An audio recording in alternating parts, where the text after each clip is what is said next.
died and actively been replaced. So strap in, all you good pups, because this one is. Cause your love still want it, and life don't seem familiar when I'm lonely without you.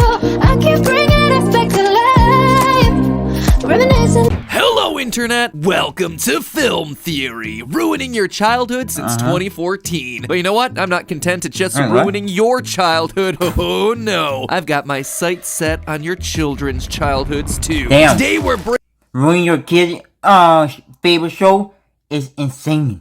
breaking new ground by looking at shows that the kids are into these days. And by kids, I mean the 3-year-olds, specifically my son Oliver. Yep, it's another installment, and my kid asked me to watch. I know a lot of kids who is 1 through 5 love Paw Patrol. My little brother loves Paw Patrol too. Like, I can't imagine him not watching Paw Patrol.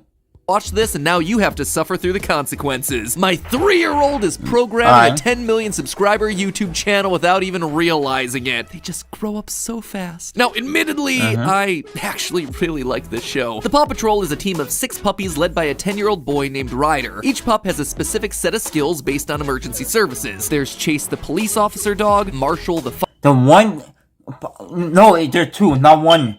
It's Chase and Marshall. Everybody knows that Marshall is a fire pup because he a Dalmatian, and Chase is a police pup because of him being a Rottweiler. firefighter, Sky the aviation dog, Rubble the construction pup, Zuma for water rescue, and Rocky for garbage collection. Every once in a while you have a special guest dog make an appearance, like Everest the mountain pup, or Liberty the city pup, but for like 90% of episodes, this is our core team. And from there, each episode is pretty formulaic. They're hanging out in the city of Adventure Bay, there's some disaster like a windmill breaks or someone gets stuck in a cave. The Paw Patrol are called to actually see them go to like our place to like help out or other like state besides just in the city. It's always been something happening in the city. Action, they suit up, we hear this line. Ready for action, riders, sir. There's a mission brief, they slide down and load up into their specially designed pup-mobiles. True. And through some combination of skills, the day is saved and a most lesson of is the time, learned. Usually the lesson for me is that a shocking amount of problems can be solved using a winch. I'll need you to use your winch. Chase, I'll need you and your winch. I need your winch. Why do you always need a winch? Also, the more you watch, the more it becomes clear that they had no idea what to do with some of these pups. Marshall with his fire rescue equipment, total MVP. Rubble with his construction tools, best boy. Zuma the water dog, meanwhile, yeah, you can sit this one out, buddy. And the next one. Yeah, Zuma can sit that out. Like, I can't lie, Zuma got the best one, but is it best? No. And the next one. You know what? Just pose for the lunchbox. To be honest, this is one of the more bearable kids shows out there because it's self-aware and uses the formula for some really solid jokes. Like here, when aliens come to visit Adventure Bay, a whole can of worms. I feel like I should probably unpack at some point, but not today. It slides down the lookout tower and launches into its vehicle like the pups do in each and every episode. Only here, because the formula demands it, it also gets its name shouted out. It's a nice touch. Then you got stuff like this. When why did the alien get his name shouted out? Construction dog Rubble gets trapped, the only one available to drive his rig is Zuma. We need his truck to move the rest of the rocks once we get out. Zuma, on the double. And he just proceeds to see, that's why their vehicles are fit to what the pup are. Because not a lot of pups know how to work each other. I see. To fail. Zuma is just the butt of all jokes. Sure, the whole thing is designed around some very obvious merchandising opportunities, but just look how cool this thing is. I gotta get one for Ollie. We gotta get one for Ollie. But hey, at least the show. If I had the money, y'all wouldn't even see me making any more video. Y'all might see me making more video in the sky if I had something like that. Is aware of this fact. Officially licensed Paw Patrol merchandise. This stuff sells like hotcakes. It's funny because when was that? Isn't that right, When did he ever say that? That's right, Matthew. So tasty. Now, the show already comes prepackaged with a lot of really obvious questions. How come the dogs are the only animals that can talk? Why doesn't Adventure... That's crazy. You gotta show my question. Why the dog the only animal to talk? And why Adventure Bay always have a problem? And the pup is never seen nowhere else beside Officer Bane.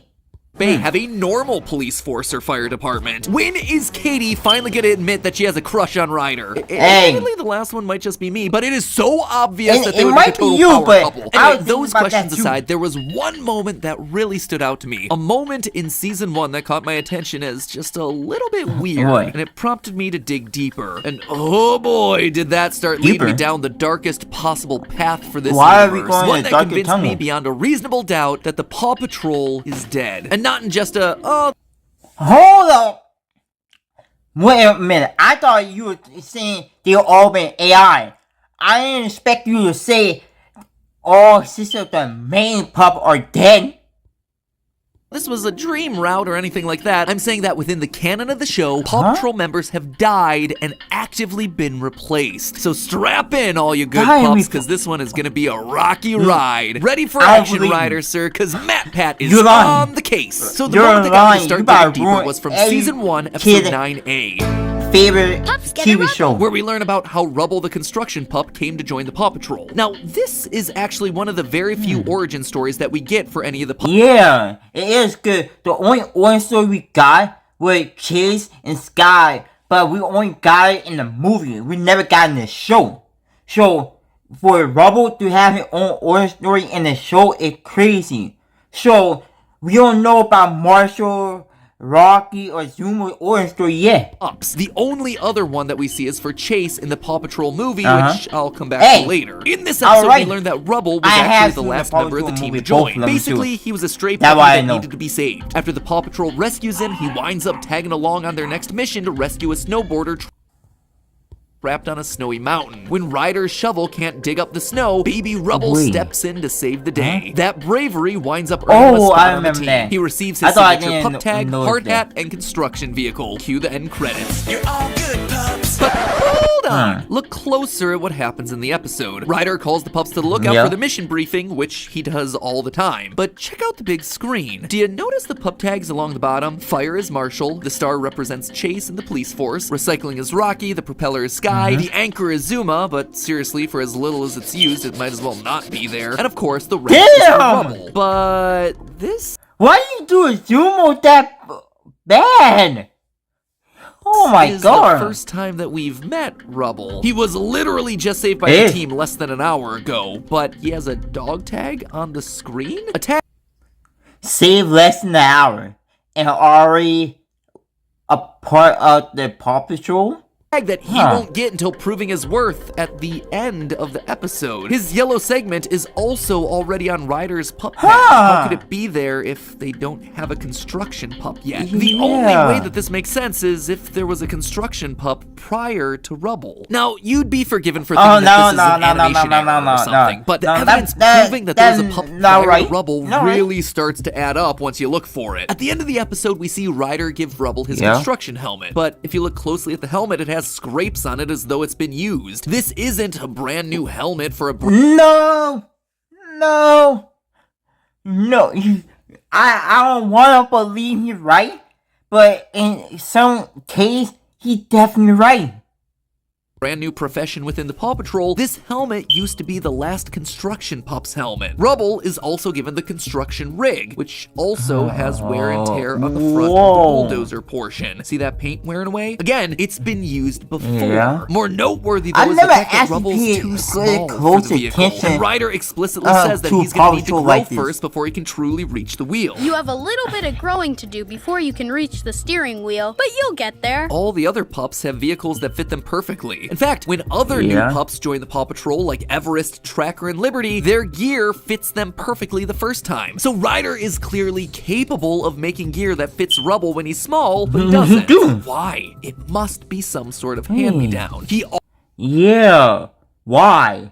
It's like, you make the gear to fit all the other pup, but come to Rubble, you don't got a gear for him.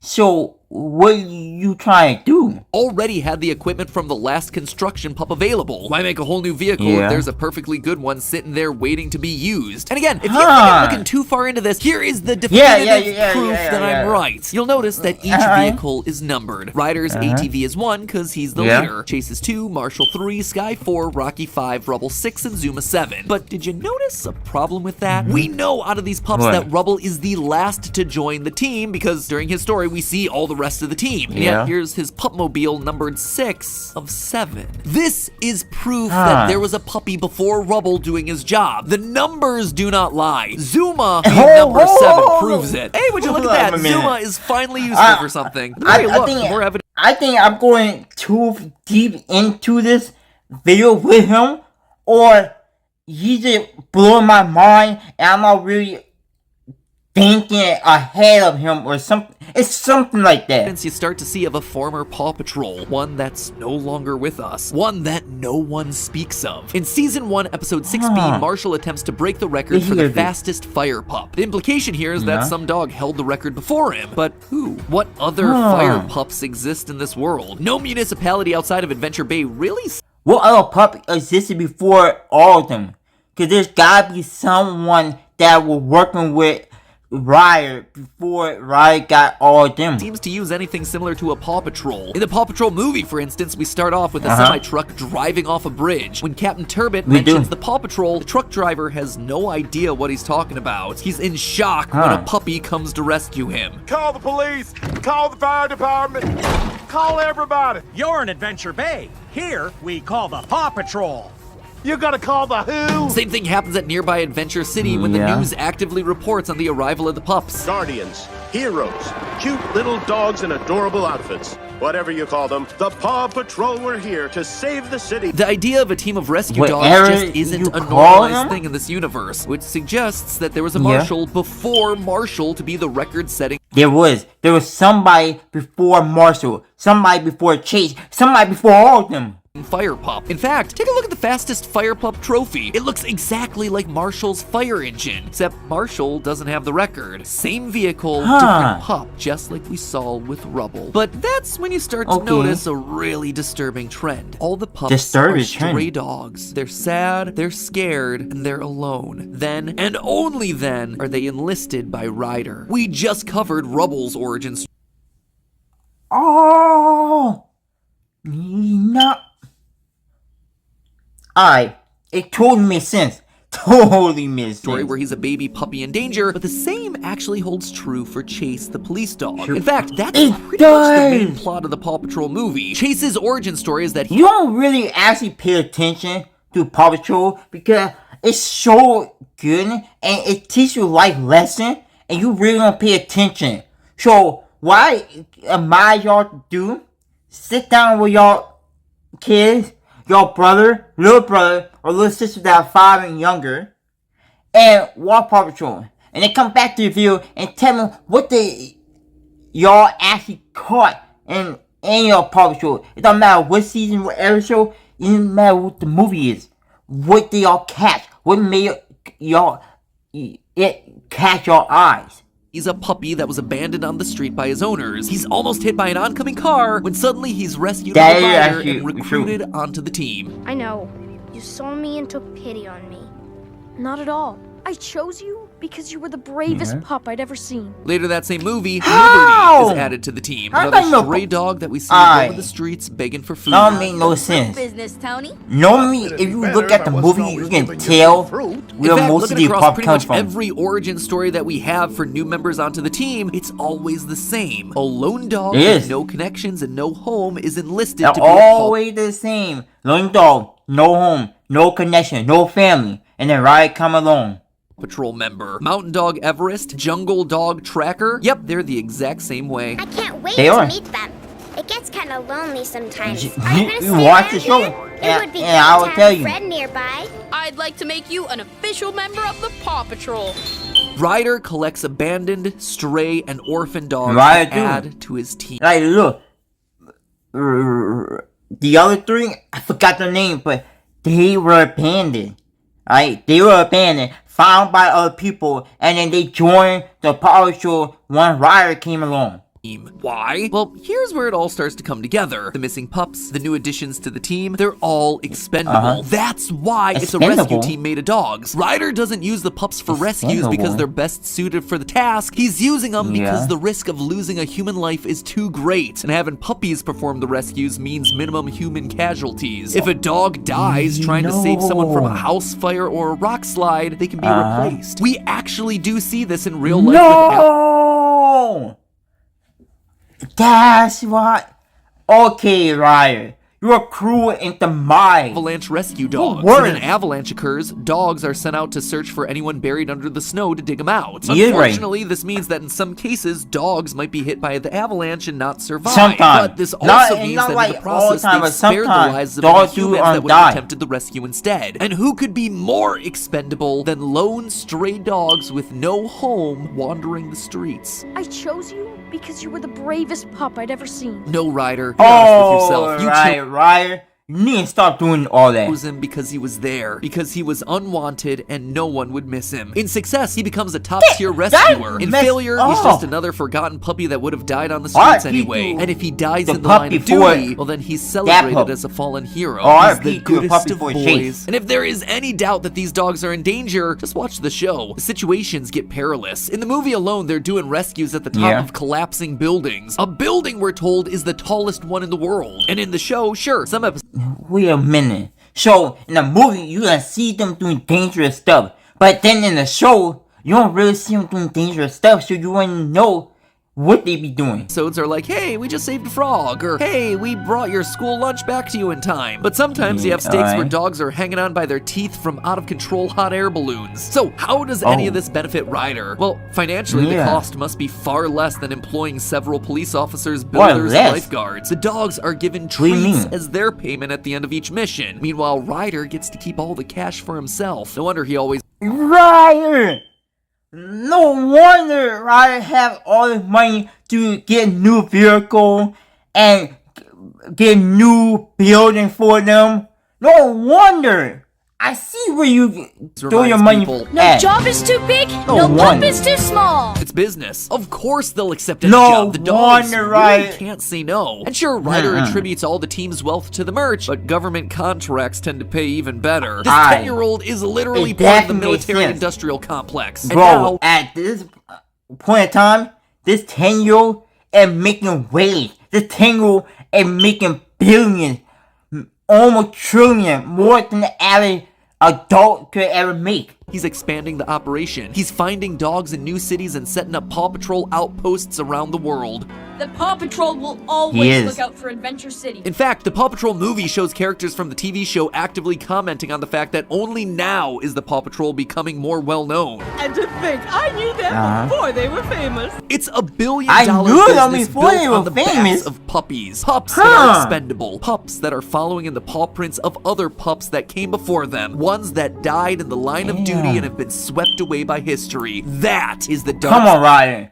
How cool you gotta be to be doing all this? Secret of the Paw Patrol. Whenever you need a hand, just yelp for help. The ones who should really be yelping are the dogs. Yelp Chase, Yelp Rubble, and this here. The one thing is, the dog have to be the one yelling for help, not the people. You're the ones who are in the biggest trouble. You just don't realize it. You know, they really don't realize it. Talking to Ollie about this theory, at least for a while. But hey, that's just a theory. Yo, if that video was wild, you haven't seen anything yet. I put my funniest reaction right here in this playlist, and YouTube thinks you will love this special video next. Click one of those, hit the sub button if you are new, and I'll see you in the next one. Peace.